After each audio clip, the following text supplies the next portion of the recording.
Hello friend, আজকে সবাই ভালো আছো। আজও চলে এসেছি একটি অত্যন্ত গুরুত্বপূর্ণ ভিডিও নিয়ে। ইতিমধ্যে রাজ্য সরকার মিড ডে মিল নিয়ে বড় ঘোষণা করেছে।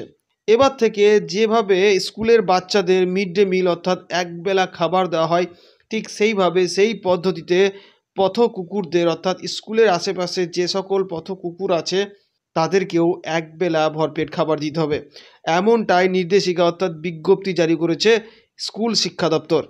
সেটা কিভাবে হবে, কোন পদ্ধতিতে হবে, তার জন্য কত খরচা ধার্য করা হয়েছে, সেই সঙ্গে এই বাড়তি কাজ করার জন্য কাদেরকে দায়িত্ব দেওয়া হচ্ছে, তো বন্ধুরা সেই বিজ্ঞপ্তিতে কি কি বিষয় তুলে ধরা হয়েছে আজকে সে বিষয়ে আলোচনা করব। তার আগে ছোট্ট একটি অনুরোধ করব, যদি চ্যানেলটিতে নতুন হয়ে থাকে অবশ্যই চ্যানেলটি সাবস্ক্রাইব করবে, আর যদি ফেসবুকের মাধ্যমে দেখছো তাহলে প্লিজ পেজটিকে ফলো করে পাশে থাকবে। তো বন্ধুরা, ভিডিও শুরুতেই বলে রাখি, রাজ্য সরকার বিজ্ঞপ্তি জারি করেছে এবার থেকে পথ কুকুরদের একবেলা ভরপেট খাবার দিতে হবে। যেভাবে স্কুলের বাচ্চাদের খাবার দেওয়া হচ্ছে ঠিক সেইভাবেই।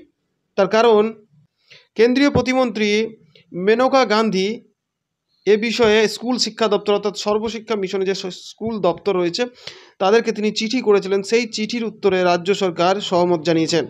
আর তার জন্য এই স্কুল শিক্ষা দপ্তর বিজ্ঞপ্তি জারি করেছে। আসুন দেখে নিই কাদের দিয়ে এই কাজ করানো হবে, সেই সঙ্গে কত খরচা ধার্য করা হয়েছে, সেই সঙ্গে কবে থেকে এই নতুন বিষয়টি চালু হবে, সমস্ত কিছুই সেই বিজ্ঞপ্তিতে উল্লেখ করা আছে। আসুন দেখে নিই। তো ফাইনালি আমরা সেই বিজ্ঞপ্তিতে চলে এসেছি। পশ্চিমবঙ্গ সমগ্র শিক্ষা মিশন 20/6/2025 বিজ্ঞপ্তিটি ইস্যু করা হয়েছে। কি বলছে, the district educator officer SSM, যারা জেলার শিক্ষা অধিকর্তা রয়েছে তাদেরকে বিজ্ঞপ্তি জারি করে দেওয়া হয়েছে।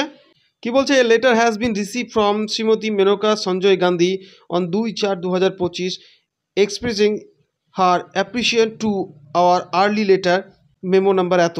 অর্থাৎ যেটি আমি ভিডিওর শুরুতেই বললাম, মেনকা গান্ধী যিনি রয়েছেন তিনি রাজ্যে অধিকর্তাদের চিঠি দিয়েছিলেন, সেই চিঠির প্রেক্ষিতেই রাজ্য স্কুল শিক্ষা দপ্তর এ বিষয়ে সিদ্ধান্ত নিয়েছে।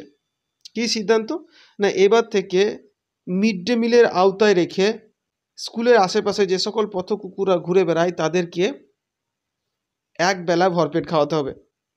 আর এই গুরুদায়িত্ব কাদেরকে দেওয়া হচ্ছে, যে সকল স্কুলের কর্মীরা এই মিড ডে মিলের আওতায় অর্থাৎ এই মিড ডে মিলের কাজে যুক্ত রয়েছে তাদেরকে। সেই সঙ্গে যদি কোনো রকম কর্মীর অভাব হয়ে থাকে তাহলে কিন্তু as self help group personally অর্থাৎ যে সকল স্বনির্ভর দলের মহিলারা আছে তাদেরকে এই কাজে যুক্ত করা যেতে পারে।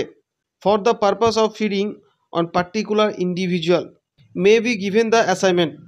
অর্থাৎ এই কাজের জন্যে যদি কর্মীর অভাব হয়ে থাকে অবশ্যই তাহলে স্বনির্ভর দলের মহিলাদের এই কাজে যুক্ত করা যেতে পারে।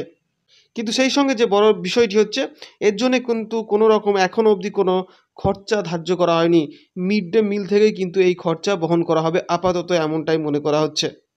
খুব শীঘ্রই কিন্তু এই প্রকল্পটি চালু করতে হবে, এমনটাই কিন্তু জানিয়ে দেওয়া হয়েছে জেলার যারা শিক্ষা অধিকর্তা রয়েছে তাদেরকে এই বিজ্ঞপ্তি মারফত। তো বন্ধুরা, মিড ডে মিল সংক্রান্ত এটি একটি গুরুত্বপূর্ণ আপডেট। এ সংক্রান্ত যদি আরও কিছু প্রশ্ন থেকে থাকে অবশ্যই তোমরা আমার অফিসিয়াল হোয়াটসঅ্যাপ গ্রুপের লিঙ্ক ডিসক্রিপশন বক্সে দেওয়া থাকবে, সেখানে জয়েন হয়ে সরাসরি প্রশ্ন করতে পারবে। সেই সঙ্গে অনুরোধ করবো ভিডিওটি বেশি বেশি করে শেয়ার করো যাতে করে এই গুরুত্বপূর্ণ তথ্যটি সকলের কাছে পৌঁছে যায়। আর যদি ভিডিওটি ভালো লেগে থাকে অবশ্যই একটি লাইক করবে, সঙ্গে চ্যানেলটি সাবস্ক্রাইব করে পাশে থাকবে।